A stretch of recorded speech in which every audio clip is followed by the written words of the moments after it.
Hi joggers, thought I'd put together a quick explainer video on how the Champions League and the handicap competition works. This first video is just about the Champions League, and I'll do another video a little bit later today on the handicap league. So the Champions League is an opportunity to have a competition within the club. We pick a number of races, mostly local, some free in that there'll be park runs, and some a little bit further afield. And you'll also notice on our published schedule that sometimes more than one event takes place on the same day. We'll come back to why that is in a second. So how do you enter? Well, you just enter the race. Make sure you put down your club as Malvern Joggers. And when you race, make sure you wear our club green. I'll allocate points dependent on where you finish. There is a race for each gender. So first man as a jogger gets 25 points. First female jogger gets 25 points. Second gets 24, third 23, and so on, all the way down to 10 points, which is a bit of a change on previous years where we used to go all the way down to 1 point, which could be a bit soul destroying if you entered a race with lots of other joggers such as Kroll or the Capability Canter, where we could easily get 20 plus joggers. So now minimum points is 10. As I say, you have to wear green. If you don't want to be part of the competition, just let me know and I'll just not put your results down. That's absolutely fine. If you don't wear green, your results won't count either. That's one of the rules that we strictly enforce. Is there any opportunity to get points without wearing green? Well, not unless you fit a couple of categories. One, that you're a new jogger to the club and you've ordered kit and it's not available yet, or you're so new you haven't had a chance to order it. You've moved to the area, you joined the joggers on a Friday and you're racing for us on a Sunday. We can give you an opt-out in that case. I'll need to know in advance that that's the case, and try not to wear your old club colours. Just anything but your old club colours. Second claim, first claim. I know sometimes in the past we've restricted this to first claim. We don't do that anymore, but we do expect you to follow the first and second claim rules, which means you can't run in club colours if your first claim club is taking part in that race. But if it's one of those races that's a bit further afield, your first claim club isn't there, as long as you enter as a Malvern jogger and you wear green, fantastic.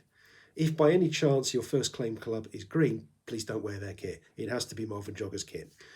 Now, it kind of covers the rules. The only other rule that's a little bit different from last year, well, there's two slight changes. One, we have what we're calling a guillotine. Right at the last month or so, we'll publish the date well in advance, when anybody that's not entered the competition by that point and has no chance of winning can no longer get any points. Is usually when we've got 3 or 4 races to go. This is to stop the situation where somebody comes into the club, or maybe not even comes into the club, maybe hasn't entered any races, then enters races at the end. They're not even interested in the Champions League, but because it's an opt-out and they haven't opted out, they're going to get points. And we could have a situation where somebody, maybe they've got shift work, or maybe they have to work weekends, has planned their races all year, and suddenly somebody comes in that's massively faster, has no hope of winning the competition, is not really interested in winning the competition, and takes points away from them. As I say, that's right at the end. Literally, there's only 3 or 4 races to go when the people entering would have absolutely no hope of winning. The other thing that we've changed for this year is roughly once a month, the event will be a park run, or there will be a park run. And if you're injured, you can opt to volunteer at park run.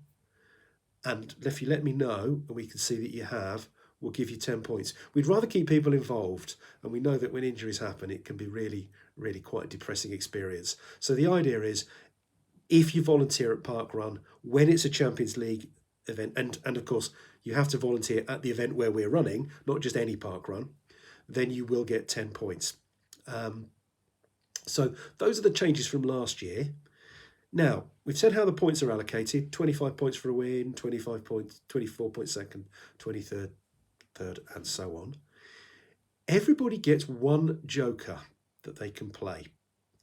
You can choose a race to play your joker, and when you do, you'll get double the points that you win. So, for example, you play your joker, your first jogger home, 25 points, double it, makes 50.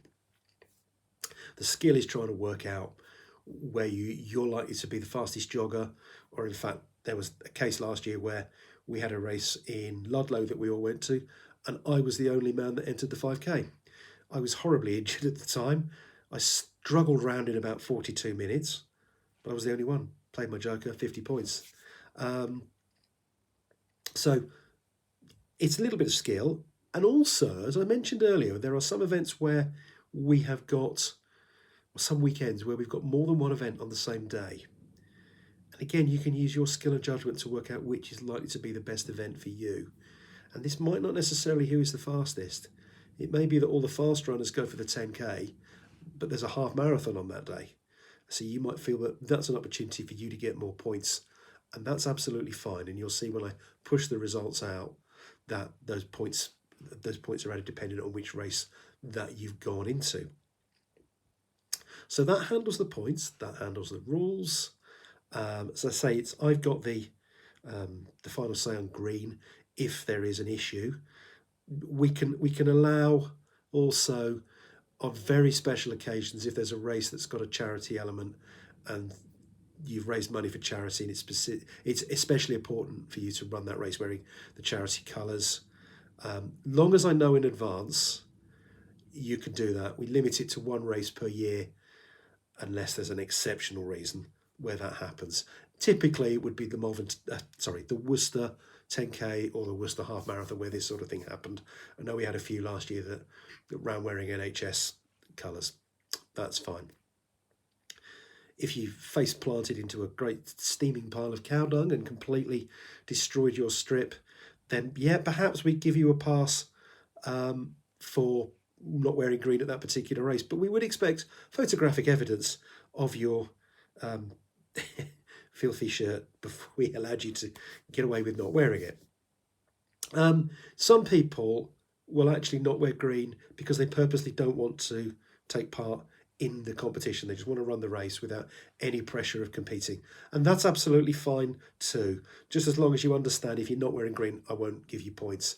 I quite often in the results spreadsheet put a little NG to just say not wearing green to explain to people why that person hasn't got any points. Also, if you want to just opt out, just let me know. Drop me an email.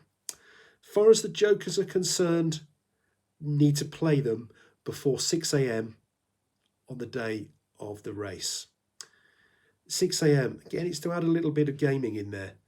I quite like the idea that somebody goes out on a night out on a Saturday, has a little bit to drink and gets a little bit brave, a bit of Dutch courage and goes, do you know what, I'm going to play my joker. Quite like the idea that they send me an email. But I've got to get it by 6 o'clock in the morning. I don't want you turning up at the race, having a look at who's there and going, yeah, do you know what? They're not there. My rivals aren't there. I'm going to play it now. I do understand that some races will list participants, and you're welcome to have a look. And you can quite often see. A bit of a hint there is that if you're thinking that that's a possibility, you can quite often enter these events and ask them to withhold your name and not publish it in the list. It's all gamesmanship. It's all good fun. That's absolutely fine. So I think that covers the rules. It's only the best 10 of your races that count. If you look at the fixtures that we've got this year, you'll see there's I think it must be about 20 races. You're only going to get points for your best 10, but it can be quite a handy thing to happen. If you have a slow start to the year and you don't do particularly well, as the year goes on and you do your 11th and your 12th and your 13th race where you might be in better form, I'll just knock off your worst results. So that can work quite well as well to play the system, if you like. But I know that some people, because of their working arrangements, can only do 10 races. So that pretty much covers the Champions League. We're going to put the fixtures on the website. The fixtures will be on Facebook, and we've also now got the WhatsApp group but we will be publishing results and the handicaps, which is a different competition that I'll come to in a minute. I think that covers everything. If there are any questions, give me a shout in the comments below. I don't think this is a good enough video for me to say like and subscribe, but I can always try. Right, I think that's it, guys. Catch you at a race sometime.